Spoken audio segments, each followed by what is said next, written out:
Oke, selamat pagi semua. Ketemu lagi dengan Pak Heri. Kali ini kita akan membahas soal-soal yang terkait dengan ekosistem. Oke, kita lihat soal yang pertama. Pada suatu hari, Pedro melakukan pengamatan di kebun sekolah dan mencatat adanya 4 pohon jambu, 2 pohon mangga, 5 tanaman bunga mawar, 2 tanaman bunga bougainville. Dari data tersebut, yang dicatat oleh Pedro merupakan komponen apa? Apakah individu, populasi, komunitas, atau ekosistem? Nah, kalau kita lihat di sini, semua yang dicatat oleh Pedro itu merupakan makhluk hidup lebih dari satu. Berarti ada beberapa populasi di suatu tempat, maka dikategorikan sebagai komunitas. Oke, kita lihat soal yang kedua. Interaksi yang terjadi antara semua populasi dengan lingkungannya disebut apa? Oke, interaksi yang terjadi antara makhluk hidup dengan lingkungannya, itulah yang disebut dengan ekosistem. Jadi jawabannya adalah ekosistem. Oke, kita lihat soal yang berikutnya lagi. Jamur merupakan organisme yang mampu mengubah senyawa organik menjadi senyawa anorganik. Jamur dalam ekosistem berperan sebagai apa? Apakah herbivora, produsen, karnivora, atau dekomposer?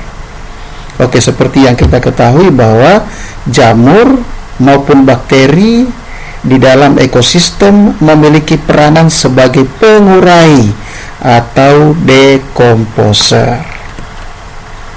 Oke, kita lihat soal yang berikutnya. Nah, di sini ada gambar jaring-jaring makanan. Pertanyaannya, ekosistem akan seimbang jika apa? Nah, kalau kita lihat, ekosistem akan seimbang kalau yang ada di bawah jumlahnya lebih besar dibandingkan yang ada di atasnya. Nah, kalau kita lihat di sini, coba kita bahas satu persatu. Jumlah elang ekor merah sama dengan jumlah marmot. Oh, tidak bisa. Harusnya marmot lebih banyak dibandingkan elang. Jumlah rusa lebih sedikit dibandingkan jumlah beruang. Nah, itu tidak seimbang juga. Harusnya rusa lebih banyak dibandingkan beruang. Terus jumlah belibis lebih banyak dibandingkan jumlah benih.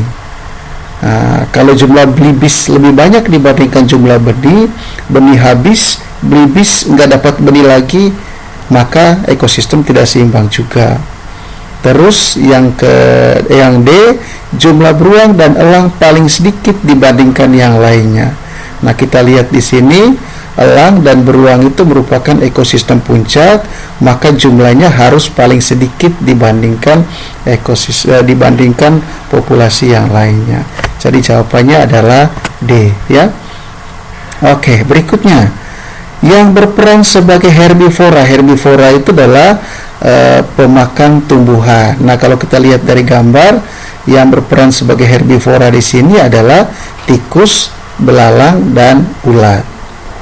Jadi ulat, tikus, dan belalang itulah yang berperan sebagai herbivora. Yang berikutnya, jika jumlah belalang semakin berkurang akibat diburu petani, maka yang terjadi bagaimana? Kalau kita lihat di sini, belalang berkurang. Nah, yang berhubungan langsung dengan belalang itu adalah katak dan burung pipit. Maka jumlah katak dan burung pipit itu mengalami penurunan. Jadi jawaban yang sesuai adalah D. Karena katak dan burung pipit itu letaknya di atasnya belalang. Ketika belalang berkurang, maka jumlah katak dan burung pipit itu mengalami penurunan juga.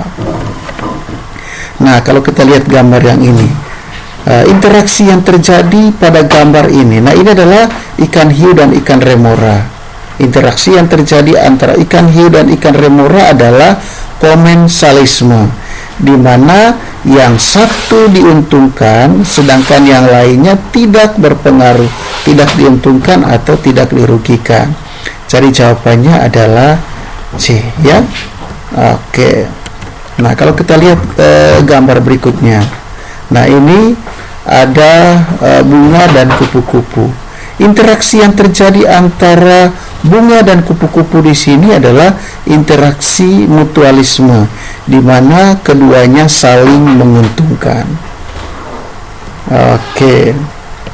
Terus yang berikutnya ada gambar benalu dengan inangnya. Nah, muncul pertanyaan, interaksi yang terjadi antara benalu dan inangnya pada gambar ini itu apa? Nah, interaksi yang terjadi di sini adalah parasitisme.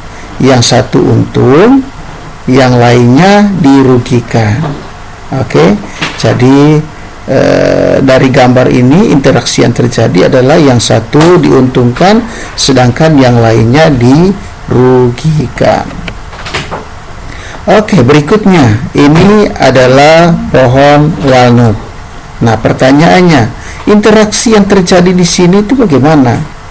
Nah, seperti yang kita ketahui bahwa pohon walnut itu menghasilkan zat alelopati yang kalau disebar di lingkungan sekitarnya maka akan menghambat pertumbuhan rumput di sekitar pohon walnut.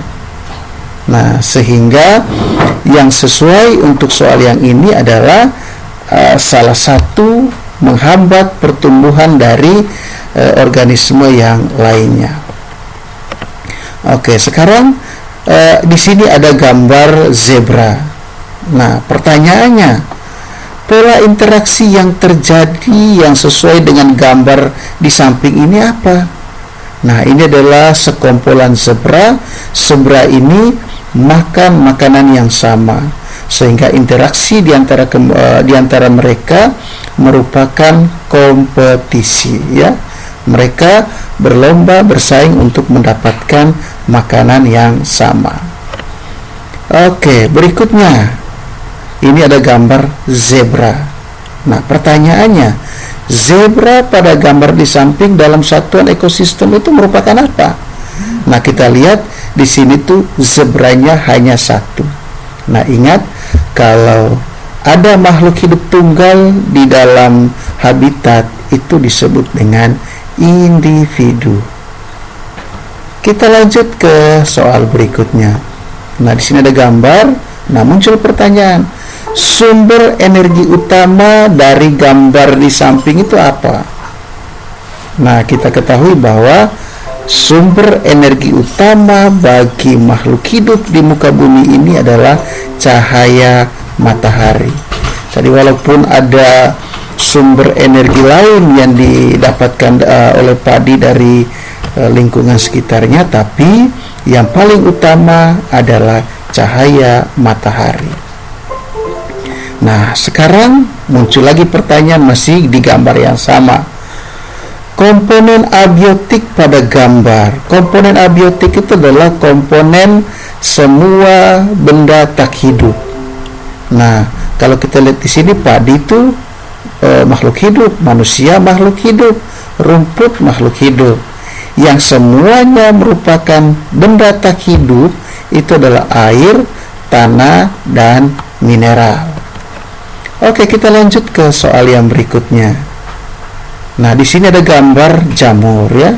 Ada gambar jamur. Nah, muncul pertanyaan, peranan organisme yang dimunculkan pada gambar di samping dalam ekosistem itu apa? Nah, kita ketahui bahwa jamur itu merupakan dekomposer, pengurai.